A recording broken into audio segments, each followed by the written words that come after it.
Meus amigos, para esta live, eu fiz uma pergunta bem, no mínimo, provocadora para vocês, né? Eita, que hoje ela tá pique, linda, verdade. Eu fiz uma pergunta bem provocadora. O pássaro da sua alma ainda canta? Eu disse, olha, é no mínimo instigante. E eu estou querendo resposta, eu estou querendo saber se o pássaro da sua alma ainda canta e como é que está esse canto. Estou querendo que vocês respondam.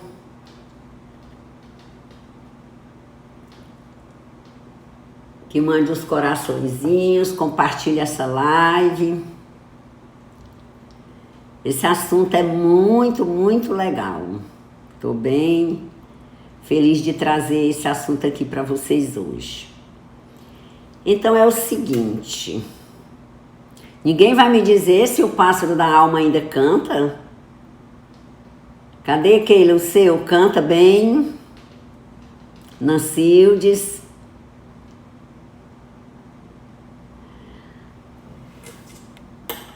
Olha, se você for parecido com Sísifo, provavelmente o pássaro da sua alma está bem silencioso.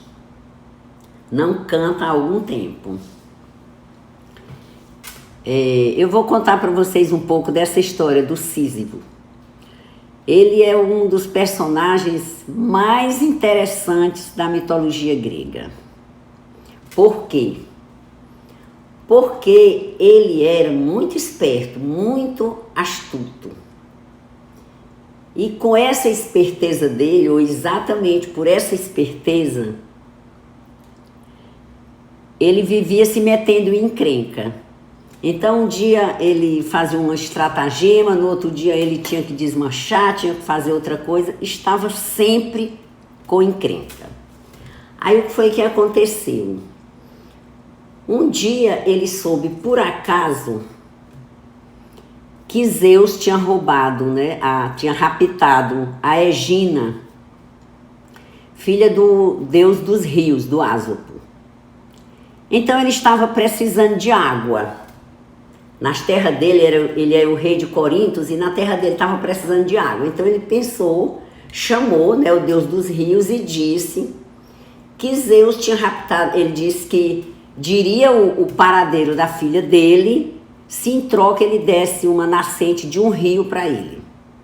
Então Ásopo, deus dos rios, achou o acordo, ele estava precisando, querendo saber o paradeiro da filha, então ele aceitou a proposta, ele deu a nascente do rio para o Sísifo, e pediu e recebeu a nascente, deu a nascente do rio para ele. Aí tudo bem, ele ficou com a nascente do rio. Acontece que quando Zeus soube disso, Zeus é o deus dos deuses, o rei dos deuses, o grande senhor do Olimpo. Quando ele soube dessa delação, ele não gostou e simplesmente mandou a morte pegar o Sísifo, mandou buscar. Aí a morte foi atrás dele, mas ele era muito astuto, muito esperto. Quando a morte chegou, ele começou a conversar com ela e encantou e fez muitos elogios e pediu para colocar um colar nela. Aí a morte concordou e esse colar nada mais era do que uma coleira que manteve a morte aprisionada. Então pronto, ele se livrou da morte, ficou super feliz com a nascente dele, continuou a vida. Só que o que é que acontece? Não morria mais ninguém. Então, Plutão, que era o deus das almas, começou a ficar incomodado porque não subiam mais almas para ele cuidar. E o deus, o Marte, que era o deus das guerras, também ficou incomodado porque não podia, ele precisava da morte para poder fazer as guerras, ter os combates, senão não tinha guerra. Então, Platão descobriu que tinha sido ele e mandou né, a morte novamente pegar ele, né? Ele soltou a morte, né? Plutão soltou a morte, mandou a morte levar ele direto para o inferno. Quando a morte chegou, pegou ele de surpresa. A única coisa que ele pôde fazer foi pedir à mulher dele para não sepultar o corpo dele. E ele foi para o inferno direto. Quando chegou lá, ele foi conversar com Plutão, porque ele disse que a mulher dele tinha traído ele, não tinha feito o sepultamento dele, não tinha feito os funerais, e ele queria uma oportunidade para voltar à Terra só para cumprir os ritos fúnebres e depois ele voltava. Então foi concedida essa permissão a ele e ele foi. Quando ele chegou lá, ele retomou o corpo dele e simplesmente ele saiu, não voltou mais, continuou a viver naquele corpo. E ele passou, então, a se esconder, porque aí ele ficou com medo da morte. Mas passou um tempo, a morte encontrou ele de novo e levou ele direto para o inferno. Quando ele chegou no inferno, o que foi que o Plutão fez? Deu para ele a seguinte sentença. Todos os dias ele pegava uma pedra enorme e rolava aquela pedra até o topo de uma montanha. Mas quando chegava lá, a pedra escorregava até descer e ele tinha que começar tudo de novo. Então não tinha jeito dele se livrar. Ele subia com a pedra e a pedra voltava. Subia com a pedra voltava. E essa situação até o final dos tempos. Então não tinha jeito. Então, eu estou contando essa história que é para saber se nós, se vocês, alguns se identificam com essa síndrome, né, do Sísifo. Se identifica é por conta própria, porque Plutão não nos deu sentença nenhuma, ele não tem nada a ver com isso. Mas o que é que acontece muitas vezes? Como é que a gente pode se identificar com essa história? Muitas vezes a nossa vida é um eterno recomeçar. É como aquela pedra que ele levava até a montanha, quando vai chegando no topo, volta para a base de novo. Então, muitas vezes a nossa vida é um eterno recomeçar. A gente começa algo e antes que chegue em um bom resultado, aquilo volta para a gente recomeçar novamente. Muitas vezes nós valorizamos mais o esforço do que a conquista. Então é só o esforço de subir a pedra, não conquista mais nada e a gente volta. Robert, boa noite. Júnia, Érica, alegria ter todos vocês. Então muitas vezes nós estamos sabotando os nossos esforços, não terminando o que a gente começa, né? É uma rotina diária, sem sentido próprio, sem um propósito, só com muito esforço. É aquilo, a gente nasce, cresce, trabalha e morre e às vezes não sabe nem por quê e nem para quê. Então, meus amigos, boa noite para quem está chegando. Se você ainda não segue o nosso Instagram, Nazildes Érica Lobo, começa a seguir, tem muito conteúdo legal para você. Uma alegria ter todos vocês aqui, Conceição, legal sua presença, grata. E eu comecei perguntando nesta live se o pássaro da sua alma ainda canta. Boa noite, Júnior. Se o pássaro da sua alma ainda canta. Então, se o pássaro da sua alma canta, coloca aí e me diz como é esse canto, porque eu estou querendo saber. Então, meus amigos, o que é que acontece? Quando nós nascemos, nós trazemos dentro de nós um eu ilimitado. Esse eu ilimitado é uma essência do superior que vem dentro da gente. Então, esse nosso eu ilimitado, ele traz uma verdade essencial para todos nós. E essa verdade é: eu mereço ser amado, eu mereço ser amada. Então eu quero que vocês gravem isso, eu vou procurar ser muito didática. Então nós nascemos com um eu ilimitado e ele traz essa verdade essencial: eu mereço ser amado. sem qualquer condição.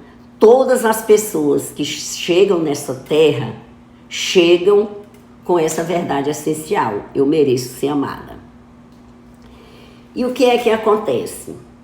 Com o nosso processo de construção, considerando desde a fase uterina até quando nós completamos aí 5, 6, 7 anos, nesse processo de construção nós vamos absorver mensagens de todo o ambiente, de todas as pessoas que estão ao nosso redor. Mensagem dos nossos pais, dos responsáveis, de igreja, de escola, de amiguinhos, de pessoas que cuidam da gente.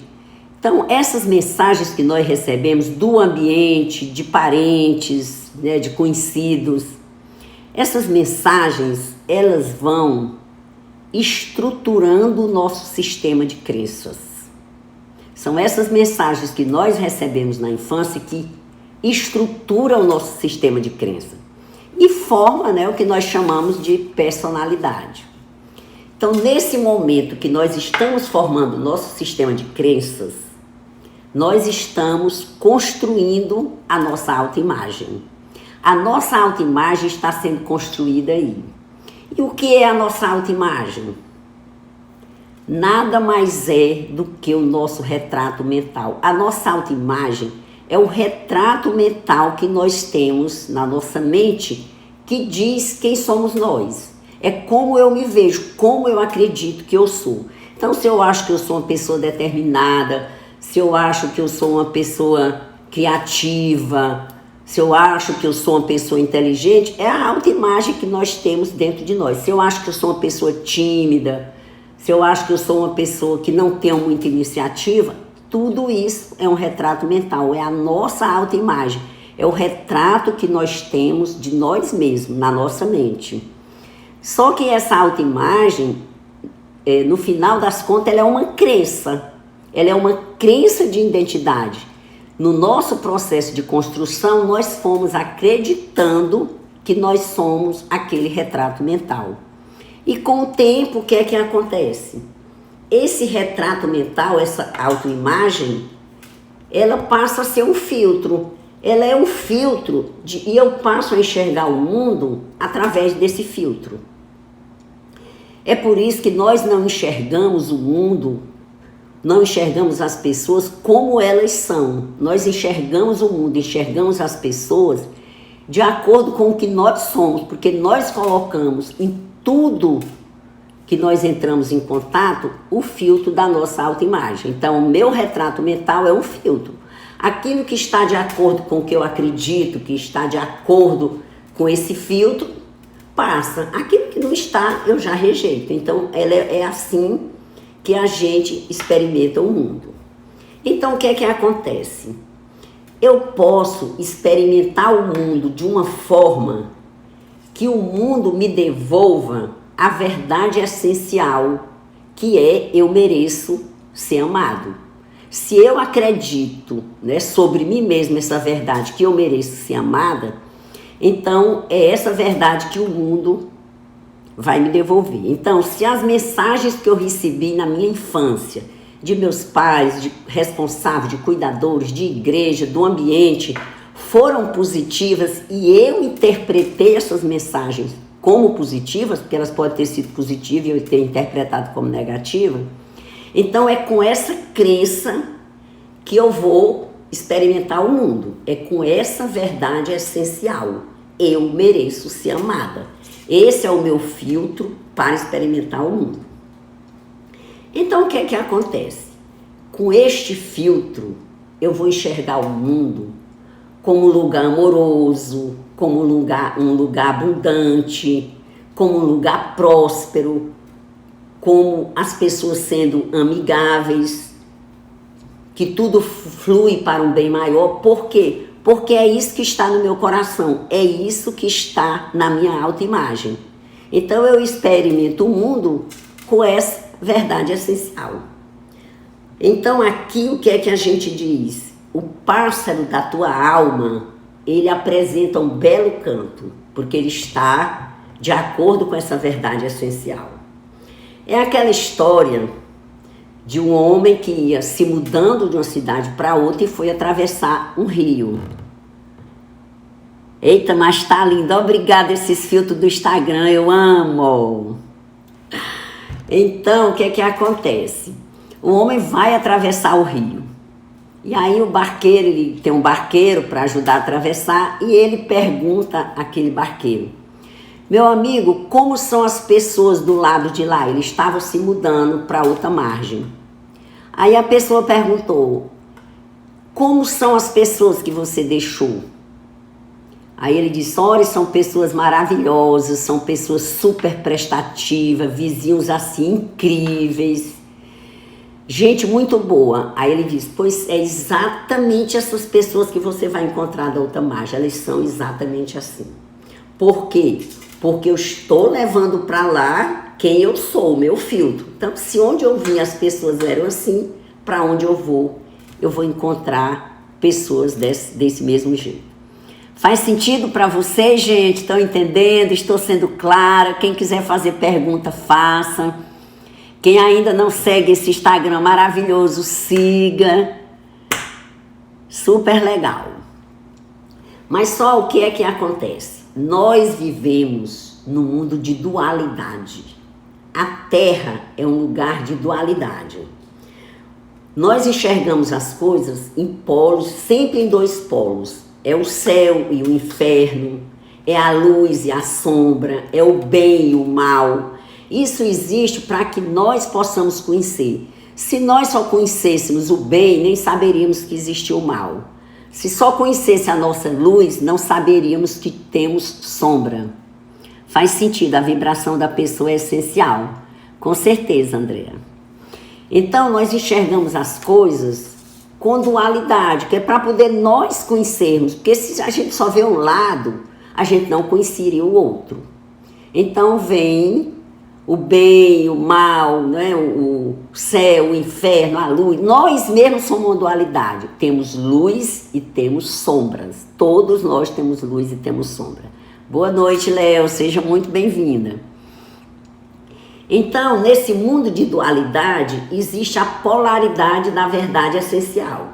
A verdade essencial é: eu mereço ser amado. E qual é o polo oposto dessa verdade?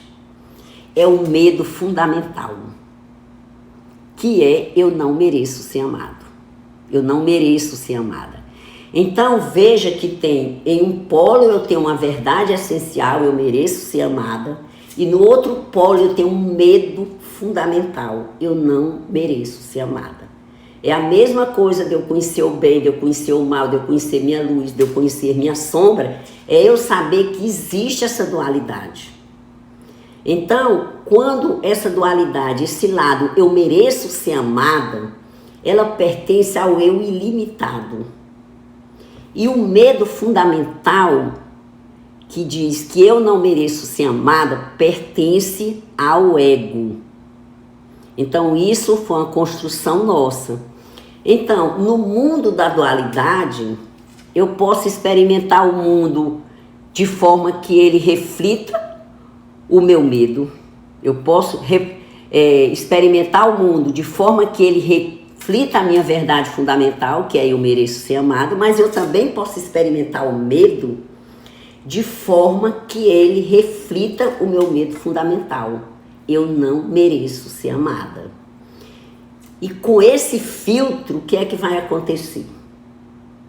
Eu vou ver o mundo como um lugar sombrio, como um lugar solitário, como um lugar escasso, um lugar onde as pessoas são arrogantes, são descorteses, porque aí eu estou enxergando as pessoas a partir da minha sombra e não da minha luz.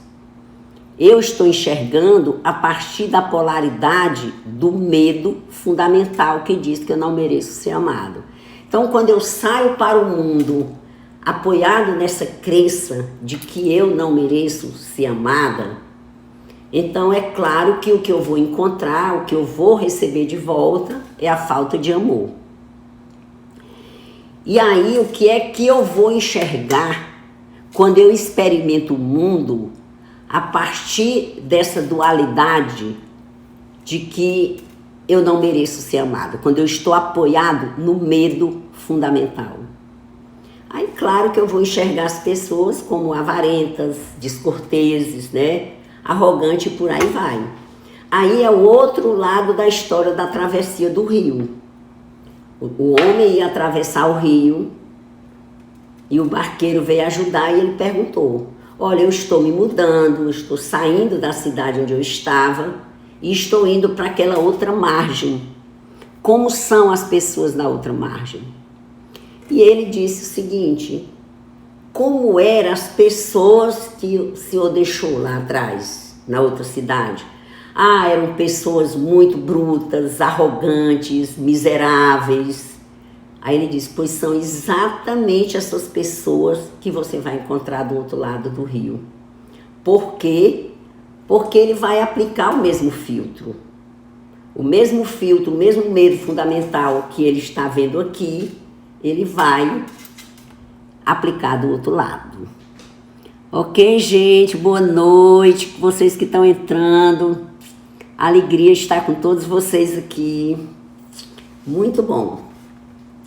E agora que você viu essas dualidades, a forma de enfrentar o mundo, a partir do teu eu ilimitado, com a verdade essencial que você merece ser amado, ou do lado oposto da dualidade, do medo fundamental que você não merece ser amado, eu repito essa pergunta que não quer calar. Como está o canto do pássaro da tua alma? Ele está sereno, ele está silencioso, ele está gritando? Como é que é isso? Aí você pode dizer assim: Nasilde, explica isso melhor, porque eu não estou sabendo o que é que significa esse canto do pássaro.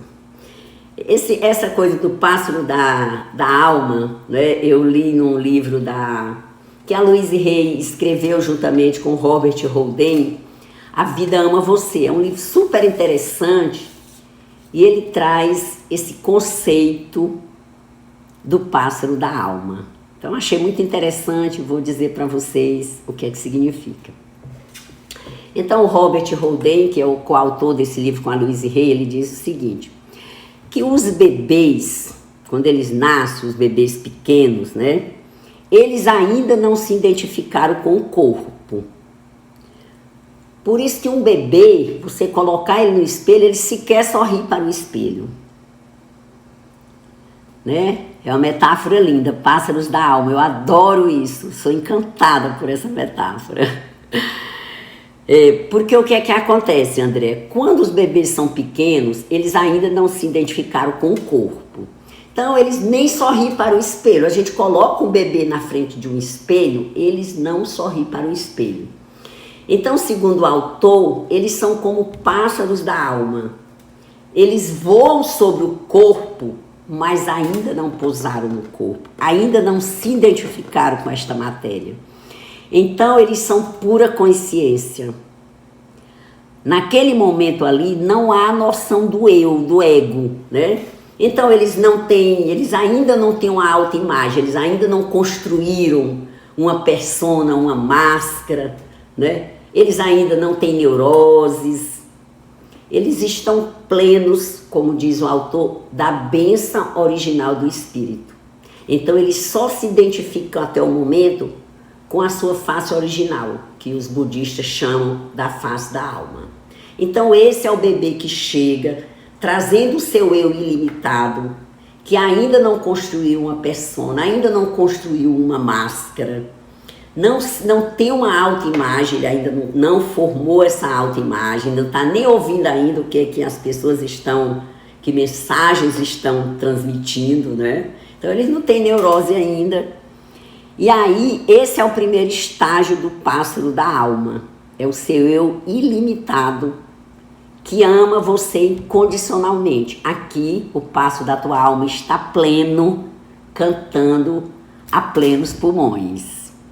Tá certo? Oi, Renata, seja bem-vinda. Nós não vemos as coisas como elas são, mas como nós somos. Exatamente. Porque a gente vê as coisas, como eu falei no início, a partir do filtro que é a nossa autoimagem.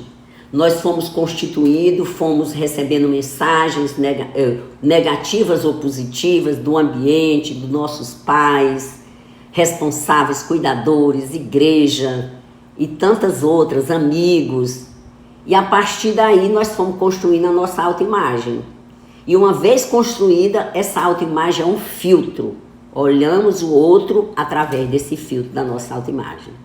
Por isso que as coisas não são como são como nós vemos e como nós atraímos, né? Então, gente, se vocês quiserem perguntar, deixando alguma dúvida, pode ficar à vontade, viu? Quero interagir com vocês, quero conversar, pedir que quem ainda não segue esse Instagram me siga.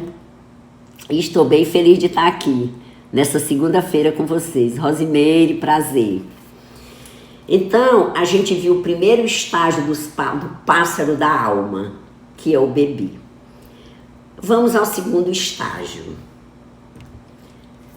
Aqui, quem já beijou o espelho? Quem lembra de ter beijado o espelho quando criança? Porque eu sei que adulto você deve beijar direto. Vai se olhar, se acha bonito, dá um beijo no espelho, né? Mas eu quero saber, bebê, por volta de 3, 4 anos, talvez você nem lembre. Hoje você lembraria, a Sofia lá em casa vive beijando o espelho, né? Sujando inclusive, né? Porque já tem 9 anos. Mas aos 3 anos, com certeza nós não podíamos ver um espelho que a gente queria, né? Ficar ali contemplando aquele espelho, mas hoje muita gente não lembra. Eu, por exemplo, não lembro. Eu nunca beijo, Ana Clélia. Eu quero saber, nunca beijou, nem quando criança, 3 anos. O que é que acontece? Entre os 15 e os 18 meses, as crianças começam a se identificar com a própria imagem no espelho, né? Como definiu Lacan, grande psicanalista. Elas começam a se identificar. Mas é por volta dos 3 anos que elas se tornam amiga do espelho. Aos 3 anos, o espelho é um amigo nosso. Aí o que é que acontece? A gente aos 3 anos descobre que a gente tem um corpo, que a gente tem uma identidade. Então, só que aqui é a fase da gente fazer careta, é a fase da gente gostar do espelho, beijar. Foi o primeiro presente que eu pedi, olha aí, já tinha 4 ou 6 anos, eu amo o espelho. Natalina não lembra. Aos 3 anos, normalmente, nós não lembramos. Então, o que é que acontece? Mas se você observar um sobrinho, se você observar um filho, você vai ver que ele gosta de beijar o espelho, sorri para a imagem dele diante do espelho. Então, quando ele tem 3 anos, 4 anos, ele gosta dessa brincadeira. Então, é a fase que ele gosta de se esconder, né, inventar brincadeira, que é a fase dele beijar o espelho. Agora eu beijo direto, tá certo. Então, ninguém lembra de algum sobrinho que beija o espelho? Então, esse aqui, nessa idade, quando essa criança está se identificando com o corpo, sabendo que ela já tem um corpo, que ela está beijando o espelho, o pássaro da alma dela continua cantando. Por quê? Porque aqui ela ainda tem leveza, ela está ainda se formando, ainda é muito inocente. Marcelo, boa noite. Então aqui o pássaro canta, ainda canta leve, canta bonito, super tranquilo. Meu neto de 7 meses já beija e fica contemplando. Olha aí, viu? Que legal. Já começa a se identificar e já começa a beijar o espelho. E o pássaro da alma cantando. E aí o que é que vocês acham que vai acontecer mais na frente? Depois que terminou aquele nosso processo de construção da autoimagem, depois que absorvemos tudo, e aí começamos a usar esse filtro, crescemos. E aí o que é que acontece? Para muitas pessoas, quando cresce, dependendo das mensagens, como foram absorvidas essas mensagens, né, da infância, o pássaro da alma, que é a nossa verdadeira natureza, ele ainda canta. Mas para algumas pessoas é difícil ouvir essa canção. Muitas vezes são os gritos estridentes, né, de uma autoimagem, de um ego, que às vezes se sente isolado, se sente assustado. Então aquela beleza, às vezes a gente ainda enxerga no espelho, mas ela às vezes está distorcida pela nossa autocrítica. Então é aqui que a gente começa a ver e a se perguntar se o pássaro da nossa alma ainda canta, ou se a nossa autoimagem, se o nosso filtro está encobrindo esse canto. Se esse canto está estridente demais, né? Cadê aquela beleza que um dia nós enxergamos? Então o nosso ego pode estar se sentindo isolado, assustado e fazendo com que esse canto não seja tão belo. Então agora eu quero saber de vocês quem é. Amigo Hugo, boa noite, cadê o Hugo? Quem de vocês acha que o pássaro da sua alma está cantando e como? Como é que está o canto do pássaro da sua alma? Ele está pleno? Ele está mais emudecido? Faz uma reflexão. Ele poderia estar melhor? Você está se sentindo pleno? Porque o que é que acontece aqui? Aqui, neste momento, quando nós sentimos que o pássaro da nossa alma não está cantando de uma forma que esse canto esteja agradando a nós mesmos, o meu pássaro é cantador. Com certeza, Keila, conheço teu pássaro, é mesmo. O que é que acontece? Muitas vezes, o que surge aqui é o medo, é o mito da inadequação. O meu está pleno. Legal, Natalina. Surge o mito da inadequação, é o terceiro estágio. Quando surge o mito da inadequação, eu estou sentindo pleno. Isso, Meig, legal lhe ver por aqui. Quando nós nascemos, nós vimos que a gente traz um eu ilimitado dentro de nós. A nossa essência verdadeira, que traz uma verdade essencial, eu mereço ser amado. Aí a gente viu que as mensagens negativas da nossa infância, ou assim interpretada, porque às vezes elas não foram negativas, mas nós podemos ter interpretado assim, traz um medo fundamental. Eu não mereço ser amado. Eu estava um tanto quieta, mas esses dias soltou a voz de vez. Legal. Então, o que é que esse medo fundamental vai trazer? Ele vai trazer a autocrítica. Então, eu já tenho um medo fundamental, estou olhando o mundo a partir desse medo. O meu é barulhento, cantador, é mesmo, Júnior? O importante é que não fica calado. Meu pássaro está cantando bem animado. Opa, Andréa, super legal. Está mesmo, que eu lhe conheço.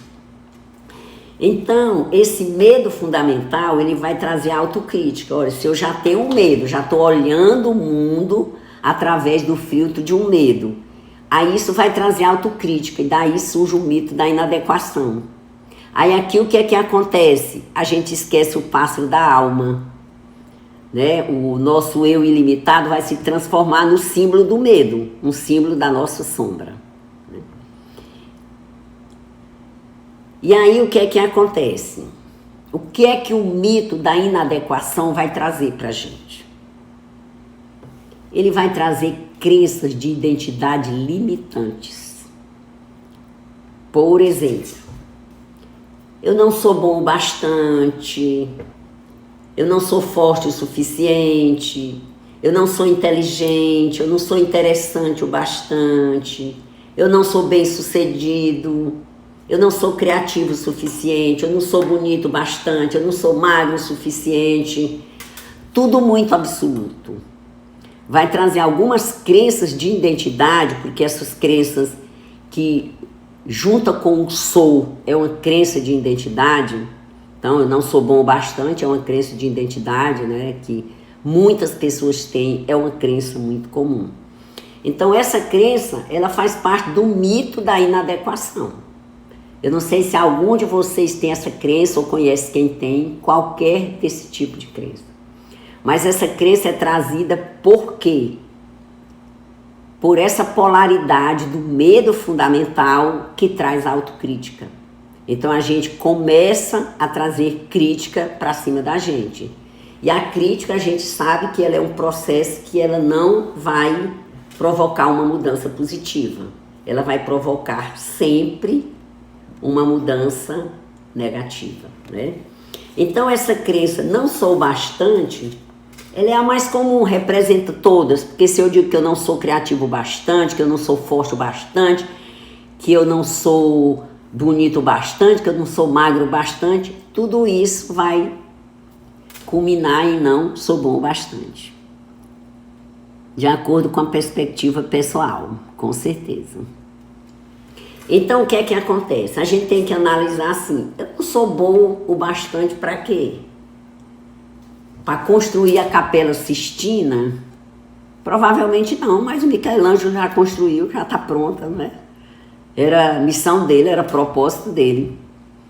Aí, não sou bom bastante para pintar como Picasso, para cantar como os Beatles, Mozart. Então, assim, a gente termina vendo que essa crença, ela é altamente sabotadora e é tão improdutivo esse mito da inadequação quanto rolar da pedra do nosso herói, do Sísifo, porque não vai te levar a lugar nenhum, né? Porque o mito da inadequação, ele quer levar à perfeição, e a perfeição nós sabemos que ela é inatingível. Nós não viemos aqui na Terra para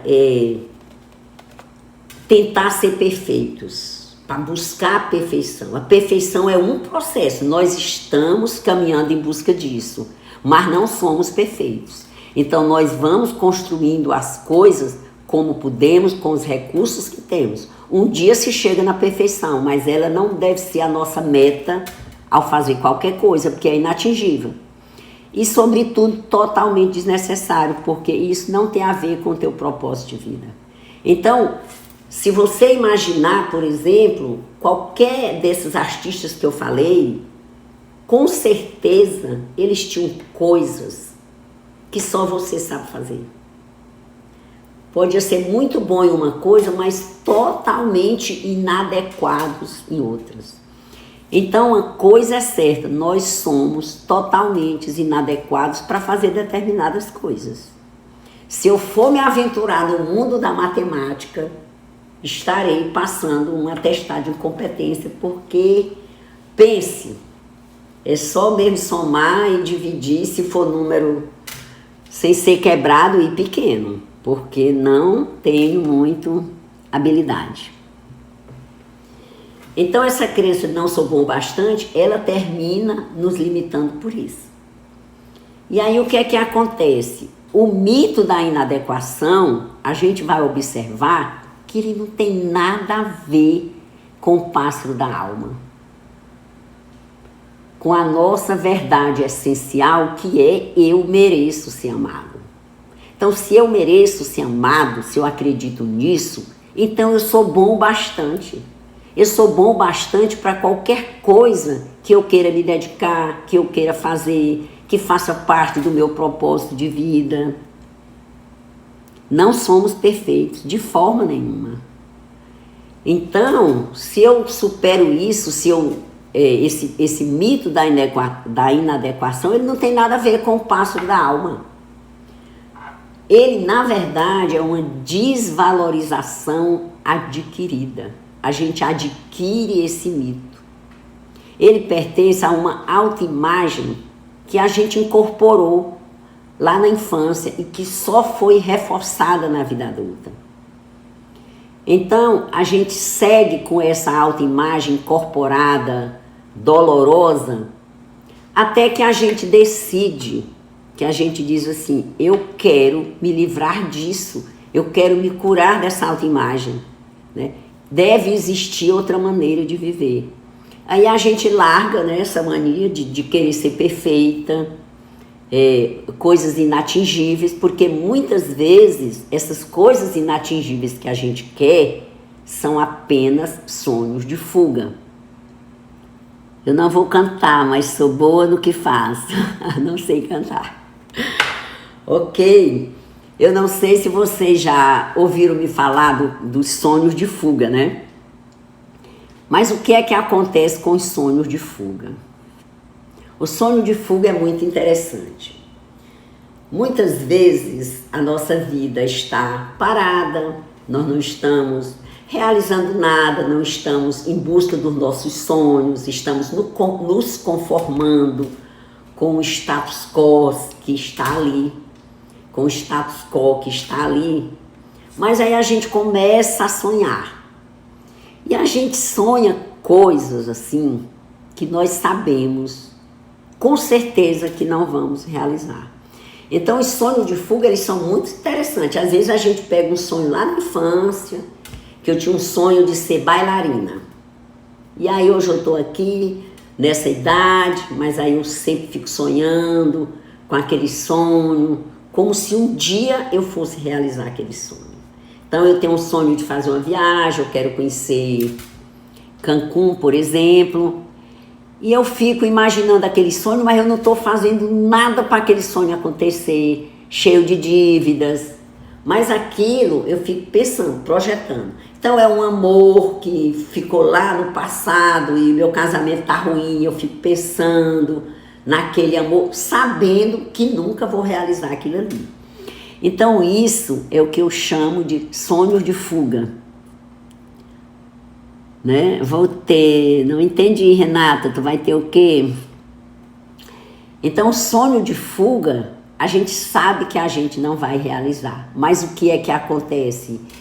Ele te acalma, ele te dá uma perspectiva, naquele momento ali tu se sente feliz, como se estivesse realizando algo, feliz na ilusão.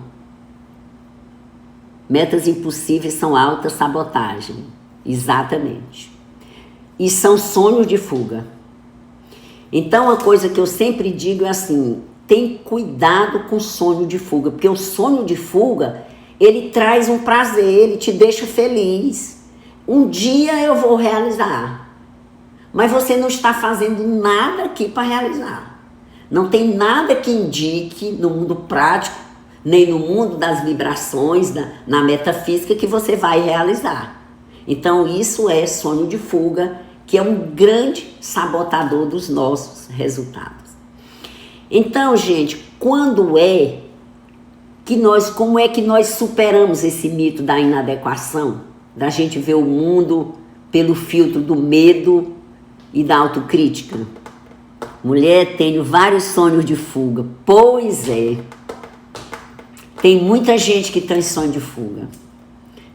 Dizem que ajuda a viver, né? Já que eu não realizo, pelo menos, eu sonho, né?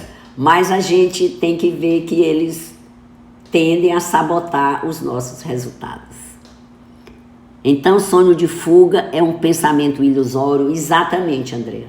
Sonho de fuga é pura ilusão. Nós precisamos identificar mesmo o que é um sonho, que a gente pode transformar em um objetivo, que a gente pode transformar em uma meta e perseguir, e o que é apenas um objetivo de fuga. Normalmente o objetivo de fuga, nós temos esse objetivo há 10 anos, há 20 anos, e nós nunca demos um passo para concretizar esse objetivo. Por quê? Porque na verdade é um sonho de fuga. Então ele passa anos ali, mas a gente não faz nada para concretizar. Então se você tem algo que acha que é um sonho e nunca fez nada por ele, examina que pode ser um sonho de fuga. Não digo que é, mas tem algumas características de ser um sonho de fuga e ele é totalmente ilusório. Se for um sonho de fuga, é totalmente ilusório.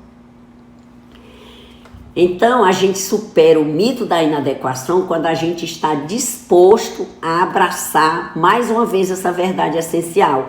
Resgatar o nosso eu ilimitado, que tem a verdade de que eu mereço ser amado, de que eu sou boa o bastante para o meu propósito de vida, para o que eu vim fazer aqui. Porque nessa grande tapeçaria do universo, cada um veio colocar ali o seu pontinho. Naquela grande tapeçaria, teu pontinho de xadrez está lá. Tem uns que esse ponto é maior, extrapola algumas fronteiras. Tem outro que o ponto é menor. Mas se faltar aquele pontinho menor, que é o meu ou que é o seu, se a gente abrir bem e der um zoom, vai fazer falta. Então não importa o tamanho. Cada um veio com o serviço que deve entregar ao mundo. E essa é a nossa busca. Então por isso que somos bom bastante para o que viemos fazer aqui. Só precisamos resgatar essa verdade essencial. Mereço ser amado, a vida me ama e eu estou aqui para cumprir o meu propósito, para o serviço que eu vim entregar ao mundo. Então aqui é onde a gente recomenda os meus sei que são ilusórios. Pois é. E o que é que vocês acham de ter sonho de fuga? Oi, legal, Júnia. Grata, minha querida. Então, assim, sonho de fuga é bom? Olha, acalenta, mas não realiza.